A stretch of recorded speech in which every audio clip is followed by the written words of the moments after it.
보겠습니다. 신약성경 히브리서 2장 14절에서 18절 말씀입니다. 신약성경 히브리서 2장 14절에서 18절 말씀 찾으신 줄 알고 제가 봉독해 드리겠습니다.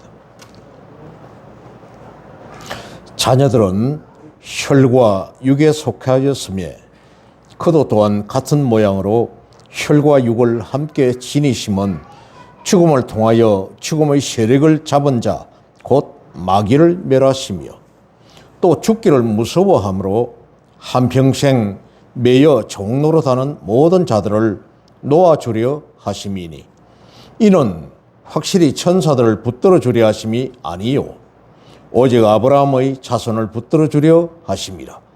그러므로 그가 범사의 형제들과 같이 되심이 마땅하도다. 이는 하나님의 일에 자비하고 신실한 대제사장이 되어 백성의 죄를 속량하려 하심이라. 그가 시험을 받아 고난을 당하셨은즉 시험 받는 자들을 능히 도우실 수 있느니라. 아멘. 고난을 통해서도 온전하게 하심이라. 오늘 세 번째 말씀입니다. 예수 그리스도께서 인간의 형상을 입고 십자가에 죽으심으로 비천하게 되신 사실을 가리켜 오늘 이 9절 하반절에는 모든 사람을 위하여 죽음을 맛보려 하심이라. 모든 사람을 위하여 죽음을 맛보기 위함이다. 이렇게 말씀을 합니다. 또 11절에 형제라 스스로 시험을 우리 성도와 더불어서 형제라 부르시기를 부끄러워하지 아니하시고, 형제라 부르심을 우리 주님이 십자가에 죽으신 이것이 바로 우리 성도들을 형제라고 부르시기에 부끄럽지 않게 하셨다. 18절에서는 그가 우리 주님이 스스로 그가 시험을 받아 고난을 당하셨은즉 시험 받는 자들을 능히 도우실 수 있느니라. 스스로 시험을 받음으로써 시험 받는 자들을 도우시려고 먼저 십자가에 달리셨다. 이는 예수님께서 성육신 하심으로 우리 인간들과 똑같은 성정을 지니고 인간의 모습으로 완전한 인간이시죠. 우리 성도들과 하나가 되셨다는 뜻입니다. 아멘.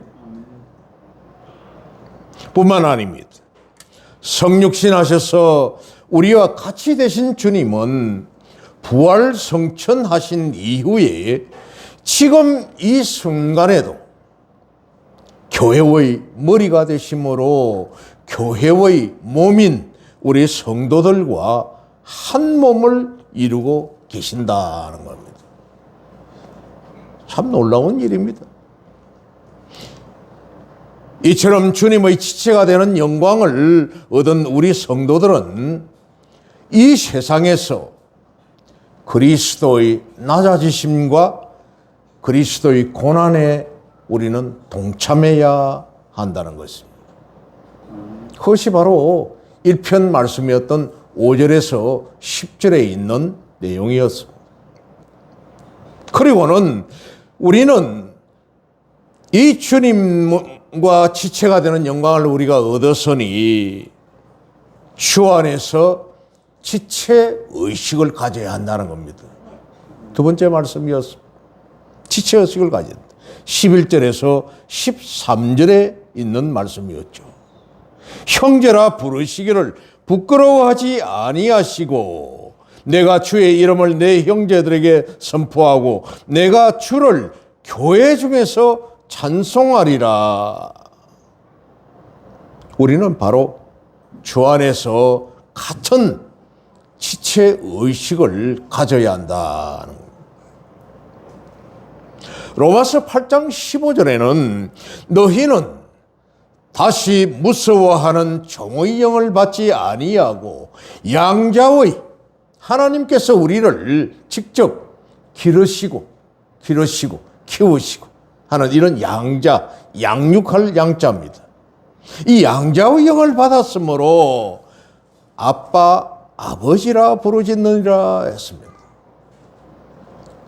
통일성경에서는 아바 아버지라고 되어 있는데 개혁성경에서는 아빠라고 바로 이렇게 직역을 했습니다. 아빠, 아버지다. 바울 사도는 고린도 교인들에게 올바른 지체 의식을 갖도록 가르쳤는데 고린도전서 12장 18절에 지체는 하나님께서 원하시는 대로 각 몸에 두셨다 했습니다. 그리고 고린도전서 12장 22절에도 약하게 보이는 지체가 더 요긴하다 했습니다. 약하게 보이는 것. 전 시간에도 말씀드렸다시피 우리가 몸 중에 눈이 90이라고 했습니다. 100이라면은 가장 그러나 이 눈이 약합니다. 구조가. 그러다 보니까 하나님께서 우리 인간을 창조하실 때에 눈꺼풀을 주신 것 같아요. 이걸 제일 약하니까 빨리 보호하라고. 눈을 깜짝 감아서 눈을 보호하게 하기 위하여.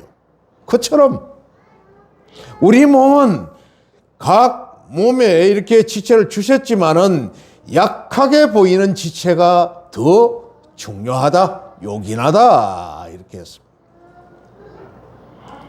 또한 고린도전서 12장 26절에는 한 지체가 고통을 받으면은 다른 지체도 마찬가지로 고통을 받게 된다 했습니다. 그렇죠. 여러분들 어디 손가락이나 발가락이나 어디 몸에 상처가 하나 나서 거기에 쓰라리고 아프고 하면은 얼마나 불편합니까?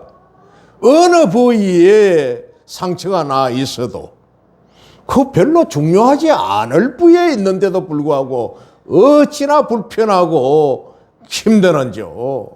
그렇듯이 한 지체가 고통을 받으면 다른 지체도 마찬가지로 똑같이 고통을 당한다는 겁니다. 우리 성도 중에 고통당하는 자가 있다면, 성도 중에 아픈 자가 있다면 그들을 위하여 우리는 기도합니다. 그들을 위하여 한 마음으로 애통한 마음을 갖습니다. 이게 바로 똑같은 지체 의식인 겁니다. 아프지 않은 곳이 없다는 겁니다. 주 안에서 한 지체가 되었으므로 이제 오늘 본문의 말씀은 하나님과 화평을 누려야 한다고 말씀합니다. 히브리서 기자는 오늘 15절에서 죽기를 무서워함으로 한평생 매여 종로로 타는 모든 자들을 놓아주려 하심이니 했습니다. 놓아주려 하시겠다. 실로 세상에서 아무리 위대한 인물이라도 죽음의 공포로부터 벗어났던 자는 아무도 없습니다. 우리가 잘 알듯이 중국을 통일하였던 진나라, 진시황, 그는 이제 영원토록 살겠다고 거대한 아방궁이란 이 궁전을 짓고는 어마어마하게 자신을 높이면서 온 신하들 대신들을 불러서 영원히 죽지 않는 불로초를 구하기 위하여 사방팔방으로 보내었습니다. 우리 경남의 땅에도 서시라는 중국 서불이라고 그러죠. 서불이라고 하는 그 대신이 동남 동녀 나이 똑같은 18세 꽃다운 남자 총각 500명, 처녀 500명 그렇게 데리고 불로초를 구하기 위하여 삼신산으로 찾아가다가 해금강, 우리나라 거제도 해금강 그게 산 봉우리가 3개입니다. 3개가 된 거기가 삼신산이라고 그렇게 이 서불이 배전에 서서 서시가 왔다 갔다 서시 가착이라는 그런 큰 붓글씨로 그 벽에다가 비릉벽에다가 기록을 해놓고 와현이라는 지금 해수욕장에 있는 와현에서 하룻밤을 자고 일본으로 들어가 버렸다고 합니다. 와현. 와현이라는 이 말이 누울 와자입니다. 누울 와자. 와현. 그러니까 서부리가 그 와현이라는 곳에 와서 자고 갔다 하는 이런 말을 하고 있습니다만은 결국 진시황은 죽고 말았습니다. 불로초는 없었습니다.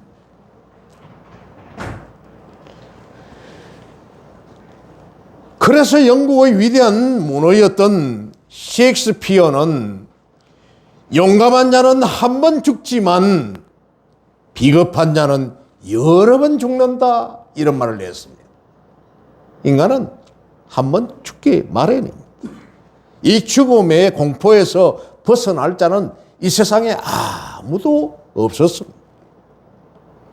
이는 곧 죽음의 공포가 인생에게는 일평생 큰 고통이 됨을 명확히 보여줍니다. 진실로 죽음은 인류의 타락 이후에 줄곧 폭군처럼 이 죽음이라는 것이 우리에게 군림하면서 인생을 노예처럼 다스려 왔습니다. 그렇다면 인생은 어찌하여 하나같이 죽음의 공포 앞에서 두려워 떨며 불안한 삶을 살아야 했습니까? 왜? 무엇 때문에? 인생이 죽음의 공포에 그렇게 불안하면서 영원히 살고자 지금도 나이가 드신 분들은 형편이 조금 괜찮은 분들은 온갖 건강식품 무엇이 좋다 어디에 좋다 하면은 막 먹습니다. 그런데 그가 안 죽겠습니까? 죽습니다. 왜 인생은 죽음의 공포 앞에 두려워 떨며 불안한 삶을 살아야 하는가? 그것은 죄 가운데서 잉태된 인간은 누구 하나 죄와 사망의 지배자인 사단의 마수에서 벗어날 수 없다는 겁니다. 사단의 그 손길에서 벗어날 수 없습니다. 실로 율법의 의로는 흠이 없다고 자부하는 사도 바울조차도 그리스도 안에서 생명의 빛을 그가 회심하기 이전에는 영원히 죽을 수밖에 없는 자신의 처절한 운명을 탄식했던 것입니다. 오호라 나는 곤고한 사람이로다. 로마서 7장 24절. 이 사망의 몸에서 누가 나를 건져내랴 하고 탄식을 했던 것입니다. 그러나 일생 동안 죽음의 공포에 시달리다 결국 죽음의 왕 사단에게 무기력하게 끌려갈 수밖에 없는 참혹한 우리의 인생의 운명을 바꾸신 분이 계시니 그분이 바로 구주 예수 그리스도이십니다. 할렐루야. 아멘. 그 사망의 권세에서 구원하신 분이 계시니 히브리서 기자는 오늘 14절에서 자녀들은 혈과 육에 속하였으며 그도 또한 같은 모양으로 혈과 육을 함께 지니심은 죽음을 통하여 죽음의 세력을 잡은 자 곧 마귀를 멸하시며 했습니다. 그가 죽어주심은 마귀를 멸하시려고 죽어주셨다 이렇게 말씀을 합니다. 이는 결국 예수께서 성육신하셔서 십자가 죽음을 당하시고 부활 성천하심으로써 죽음과 사망의 왕인 사단의 권세를 깨뜨렸다는 뜻입니다. 아멘. 예수님께서 그렇습니다. 우리 주님께서는 사망 권세를 깨뜨리고 부활 성천하심으로써 사단의 세력을 물리치셨고 그 소나기로부터 우리 성도들을 구원해 주셨습니다. 아멘. 오늘 광복절이듯이 36년의 일제의 그 피압박 속에 허덕이던 우리 민족을 하나님께서 우리 애국가에 있듯이 동해물과 백두산이 마르고 닳도록 하나님이 보호하사 우리나라 만세 하나님께서 이 나라 이 민족을 해방시켜 구원하여 주셨다는 겁니다. 그러기에 이제 우리 성도들은 더 이상 죄와 사망의 세력에 종노릇하지 아니하고 주 안에서 자유와 화평을 누리게 되었습니다. 아멘. 따라서 이제 더 이상 세상의 어떤 세력도 성도와 예수 그리스도와의 관계를 끊을 수 없습니다. 아멘. 사도 바울은 이렇게 고백합니다. 로마서 8장 38절에서 39절 말씀에 내가 확신하노니 확신한다. 사망이나 생명이나 천사들이나 권세자들이나 현재일이나 장래일이나 능력이나 높음이나 깊음이나 다른 어떤 피조물이라도 우리를 우리 주 그리스도 예수 안에 있는 하나님의 사랑에서 끊을 수 없으리라 했습니다. 끊을 수 없다. 이렇게 단정을 했던 겁니다. 또한 로마서 8장 1절에서 2절에는 그러므로 이제 그리스도 예수 안에 있는 자에게는 결코 정죄함이 없나니. 아멘. 그리스도 예수 안에 있으면 이는 그리스도 예수 안에 있는 생명의 성령의 법이 죄와 사망의 법에서 너를 해방하였음이라. 이렇게 말씀하고 있습니다. 얼마나 놀라운 일입니까? 우리는 예수님으로부터 우리 모든 사단의 그 저주 아래 있는 것에서 완전한 해방, 자유함을 입었습니다. 아멘.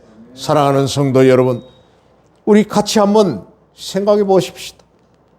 우리는 그리스도로 말미암아 사단의 죽음의 사슬에서 해방되어 이제는 왕같은 거룩한 존재가 되었습니다. 아멘. 영원한 고통도 죽음도 없는 주의 나라에서 이러면서 우리는 자유함을 누리게 되었다는 말입니다. 그러기에 우리는 더 이상 세상의 고난도 질고도 죽음도 결코 두려워해서는 안 됩니다. 또한 두려워할 필요도 없습니다. 왜? 우리는 영원한 생명을 얻었으니까요. 영원한 생명을 가졌으니까요. 우리 안에 영원한 생명의 그 법이 우리를 붙들고 계시니. 왜냐하면 우리 성도에게는 영원한 안식과 화평만이 보장되어 있기에 우리 성도는 다시 죄와 사망의 법에 순종함으로 사망의 올무에 사로잡히는 어리석음을 결코 범하지 말아야 합니다. 그래서 사도 바울은 골로새 교회를 향하여서 골로새서 3장 1절에 그러므로 너희가 그리스도와 함께 다시 살리심을 받았다면은 이제는 그 시시한 그 정말 아무것도 아닌 땅의 것, 세상 것 그거 바라보지 말고 이제는 위의 것을 찾으라 이렇게 권면을 합니다. 세상에서 물고 뜯고 싸우고 시시한 아주 이런 거 가지고 정말로 진부한 그런 거 가지고 하지 말라, 다투지 말라. 이제는 위의 것을 바라보라, 이렇게 말씀을 합니다. 야고보 사도에도 역시 야고보서 4장 7절에 그런즉 너희는 하나님께 복종할지어다. 아멘. 마귀를 대적하라. 그러면 너희를 피하리라. 마귀는 아무것도 아닌 존재가 되고 말았습니다. 예수님께서 승리하심으로. 패션 오브 크라이스트, 제가 가끔 그런 얘기를 하잖아요. 영화의 끝 장면을 보면은 예수님이 다 이루었다 하고 십자가에서 고개가 탁 떨궈지니까, 숨이 끊어지니까 그 자막에 시커먼 마귀가 회심의 웃음을 짓고 싱긋이 웃고 지나가는 것이 패션 오브 크라이스트의 끝장면이었습니다. 자기가 이겼다고? 아니었습니다. 3일 만에 부활하신 예수님, 부활하심으로 말미암아 마귀의 권세를 완전히 짓밟아 승리하셨던 겁니다. 그래서 야고보 사도 역시도 너희는 하나님께 복종하고 마귀를 대적하되 마귀는 내 쫓아라고 그렇게 말씀한 겁니다. 주 안에서 하나님과 화평을 얻게 된 성도 여러분, 이제 다시는 죄악에 지지 말고 죄를 대적하여 싸워 승리하는 우리 모두가 됩시다. 아멘. 그것은 사망의 권세였습니다. 히브리서 12장 4절에도 너희가 죄와 싸우되 아직 피 흘리기까지는 대항하지 아니하고 또 아들들에게 권하는 것 같이 너희에게 권면하신 말씀도 잊었도다. 일렀으되 내 아들아 주의 징계하심을 경히 여기지 말며. 하나님께서 징계하시는 것에 대하여 가볍게 여기지 말라 하는 겁니다. 그에게 꾸지람을 받을 때에 낙심하지 말라 했습니다. 하나님의 말씀이 우리에게 쏟아질 때, 하나님의 말씀이 선포될 때 우리에게 찔림이 있습니까? 우리의 마음에 흔들림이, 울림이 있습니까? 아멘하고 받으십시오. 아멘. 그것이 바로 축복입니다. 하나님의 징계하심을 가볍게 여기지 말라 하셨던 겁니다. 사랑하는 성도 여러분, 오늘 이 본서의 기록 당시에는 예비언파라고 하는 이단 사상이 아주 성행했습니다. 예비언파. 이들은 AD 67년에서 한 70년 동안, 막 기껏해야 한 3년, 요단강 동편에서 활동을 했던 이런 파벌들입니다.